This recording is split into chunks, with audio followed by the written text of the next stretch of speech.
السلام علیکم ناظرین، میرا نام علی حیدر ہے. آپ کا شکر گزار ہوں کہ آپ نے یہ ویڈیو دیکھنے کے لیے وقت نکالا. ناظرین، میں نے پچھلے دنوں خبر آپ کو دی تھی کہ راکھی ساونت یہ بالی ووڈ کی بڑی نامور اداکارہ ہیں. سپر سٹار نہیں ہے، بہت بڑی ہیروئن نہیں ہے، بٹ اپنی کنٹروورسیز کی وجہ سے she is been able to come into headlines. اب ہوتا ہی ہے ناظرین کہ اس بیچاری کی جو میرڈ لائف ہے نا وہ بڑی ٹربولنٹ رہی ہے. She started as a vamp, she started as an item girl. بڑے ہی بولڈ قسم کے سینز اور بڑے بولڈ قسم کی زبان ان کی ہے اور بڑی کھلا بولنے والی عورت ہے. لیکن ہوتا یہ ہے with passage of time as she ages تو اس خاتون میں تھوڑا ٹھہراؤ آتا نظر آ جا رہا ہوتا ہے. لیکن اس کی کوئی شادی نہیں چلی. پہلے والی شادی وہ بھی نہیں چل سکی. اب والی جو شادی ہے اس میں کیا ہوتا ہے کہ یہ ایک مسلمان سے شادی کر لیتی ہے اور مسلمان سے شادی کرنے کے لیے یہ باقاعدہ اسلام قبول کر لیتی ہے. اب ہم مسلمان بھی کیا کرتے ہیں، ہم اپنی اگزامپل بڑی بری دیتے ہیں. جب ہم کسی کو وہ کہتے ہیں نا کہ انسان اپنے کردار سے پہچانا جاتا ہے، تو اس طرح سے مسلمان کو بھی اپنے کردار سے بتانا چاہیے کہ وہ کتنا اچھا مسلمان ہے. تو ان صاحب نے شادی تو کر لی راکھی سے، وعدے وعید کر لیے، لیکن یہ مسلسل ان پہ چیٹ کر رہے تھے. مسلسل کسی اور عورت، ایک نہیں بلکہ بے شمار عورتوں کے ساتھ لگے ہوئے تھے یہ آدمی صاحب جو ہیں. اب ہوتا یہ ہے کہ ان کی جو شادی ہے وہ ایک بڑے ٹربولنٹ دور سے گزر رہی ہوتی ہے، اور یہ عورت خود مانتی ہے اس بات کو کہ میں نے جو اسلام قبول کیا ہے وہ اپنے ہسبینڈ عادل خان درانی کے کہنے پہ کیا ہے یا اس کے لیے کیا ہے. اب لوگوں نے تنقید، بلکہ یہاں تک کہ راکھی کو دھمکیاں بھی ملی. آپ کو پتہ ہے ہندو انتہا پسند جو انڈیا میں ہے وہ کس قدر اس چیز کو لو جہاد سمجھتے ہیں کہ جناب دیکھیں ہندو لڑکیوں کو پیار کے جال میں پھنسا کے مسلمان لڑکے کنورٹ کر رہے ہیں، ان کی مذہب تبدیلی کر رہے ہیں. تو اس چیز کو بڑا برا سمجھا جاتا ہے، انڈیا میں لو جہاد کہا جاتا ہے. لیکن راکھی نے ہر قسم کی مخالفت مول لی. اب اس کا ہسبینڈ جو عادل درانی ہے وہ ایک بہت ہی فضول انسان نکلا.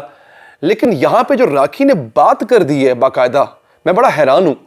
میں نے اکثر سنا تھا کہ یہ جو کنورٹس ہوتے ہیں، جو اسلام کی طرف کسی اور مذہب کو چھوڑ کے آئے ہوتے ہیں، یہ آپ سے اور مجھ سے زیادہ سٹانچ بلیور ہوتے ہیں. یہ آپ سے مجھ سے زیادہ سختی سے اسلام کے اصولوں پر عمل کرتے ہیں. یہ ہم نے سنا تھا اور راکھی نے یہ پریکٹیکلی کر کے دکھایا. اب آپ سوچیں نا، ایک ایسی عورت جس سے زندگی میں کبھی پورے کپڑے نہیں پہنے، وہ اب عبایا کرتی ہے، جو انتہائی بولڈ قسم کے گانے اور بولڈ قسم کے سینز کیا کرتی تھی، وہ اب باقاعدہ اسلامی لباس پہنتی ہے، تہجد گزار ہے، اور وہ اس نے کسی کے پیار میں کیا.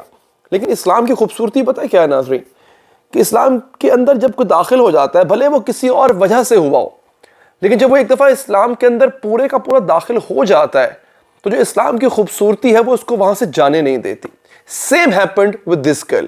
میرے سامنے اس کا پورا جو ایک سٹیٹمنٹ جو راکھی نے دیا ہوا ہے وہ میرے سامنے موجود ہے، جو کہ میں آپ کو پڑھ کے سنانے جا رہا ہوں. اچھا ہوتا ہے کیا ہے ناظرین، اس کا ہسبینڈ جو ہوا کیا، ایک اور چیز بھی ہوئی. کچھ دن پہلے راکھی کی والدہ کا جو ہے وہ وفات ہوتی ہے، وہ مر جاتی ہیں. She is not in this world any more. اس پہ شی از ڈیوسٹیٹڈ.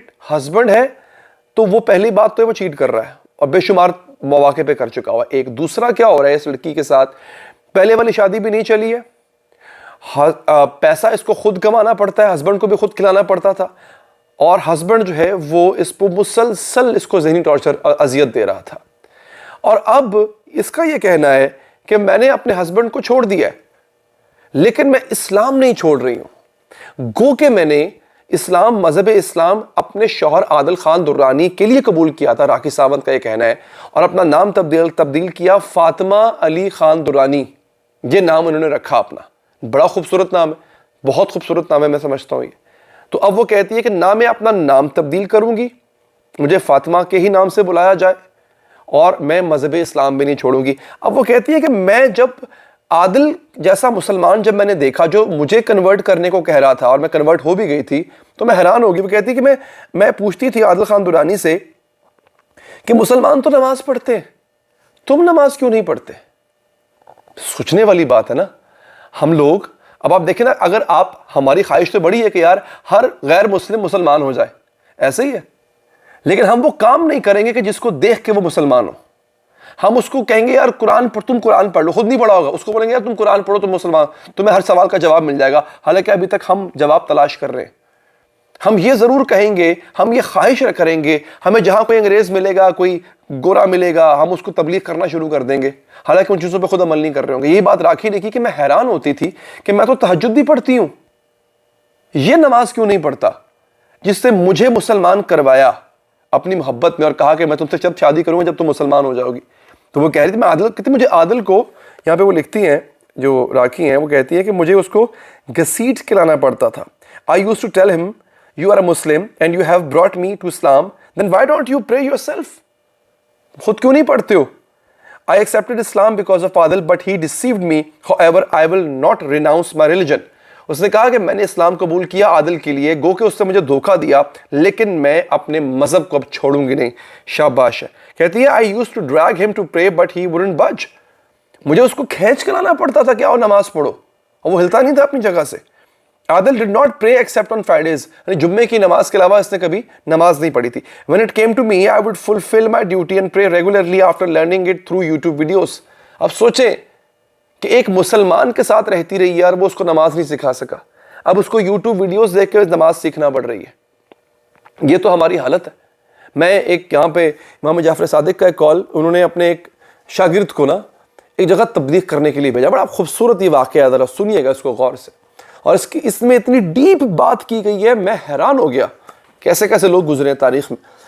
امام جعفر صادق نے اپنے ایک شاگرد سے کہا, اس کو تیار کیا, اس کو دین کی تعلیم دی, اس کو تمام فقہی اصول سمجھائے, تمام چیزیں اخلاقیات سب بتائیں, اور پھر انہوں نے اپنے اس شاگرد کو ایک جگہ روانہ کرنا تھا جہاں پہ جا کے انہوں نے مذہب اسلام کی تبلیغ کرنا تھی.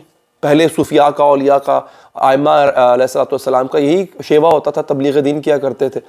تو اس شخص کو انہوں نے جو وصیت کی تھی اس کو تاریخ میں نا سنہرے حروف میں لکھنا چاہیے. کیا کمال وصیت کی امام نے. امام فرماتے ہیں اس شخص کو کہ جب تم اس جگہ پر جاؤ دین اسلام کی تبلیغ کے لیے تو کوشش کرنا اپنی زبان کم سے کم استعمال کرنا. اللہ اکبر. اب سوچئے نا, ہمارے نزدیک تبلیغ کا مقصد کیا ہے؟ ہم کسی بھی شخص کو بٹھا لیں گے اور اس کو نصیحت کرنا شروع کر دیں گے, اس کو نماز کے فائدے, آخرت کا ڈر, جہنم کا ڈر, جنت کا لالچ دینا شروع کر دیں گے. یہی کرتے ہیں ہم تبلیغ کیسے کرتے ہیں؟ ایسے ہی کرتے ہیں. جو 4 آیتیں یاد ہوتی ہیں ہم سنانا شروع کر دیتے ہیں اس کو, اللہ کے غضب سے ڈراتے ہیں, اللہ کی نعمتوں کا شمار جو ہے وہ بتاتے ہیں. لیکن نہیں, امام فرماتے ہیں کہ کوشش کرنا تبلیغ دین کے لیے زبان کا استعمال کم سے کم کرنا. مطلب کیا ہے اس کا؟ اس کا مطلب ہے اپنے کردار سے بتانا کہ اسلام کتنا خوبصورت مذہب ہے. یہ کس کا شیوا ہے؟ یہ کس کا اسوہ ہے؟ یہ آقا صلی اللہ علیہ وآلہ وسلم کا اسوہ ہے. آقا صلی اللہ علیہ وسلم نے زبان سے تبلیغ بعد میں کی, پہلے اپنا کردار منوایا. ایک مسلمان کو پہلے کردار منوانا پڑتا ہے, بعد میں زبان سے کسی کو کہہ سکتا ہے کہ تم مسلمان ہو جاؤ. پہلے اپنے آپ کو ایز اے رول ماڈل مسلمان بن کے تو دکھائے اگلے کے لیے. میں دیکھیں نا, راکھی جو بھی ہے اس نے ساری زندگی کم لباسی کی, اس نے ساری زندگی ولگر کام کیا, لیکن اب وہ اسلام قبول کر چکی ہے, وہ پردہ کرتی ہے, حجاب کرتی ہے. اس کی عزت کرنا آپ پہ مجھ پہ فرض ہے. وہ کہہ رہی ہے نماز پڑھو, وہ کہتی ہے میں اپنی یوتھ کو یہ پیغام دینا چاہوں گی کہ نماز پڑھا کریں. مجھے خود شرمندگی ہوتی, ہم مسلمان ہو کے اپنی نمازیں ترک کر دیتے ہیں, قضا کر دیتے ہیں, نہیں پڑھتے. سبق سیکھنا چاہیے ہمیں راکھی سے. اپنا اوپینین دیجیے گا, کامنٹ کیجیے گا, اپنا بہت خیال رکھیے گا. اللہ نے کے بعد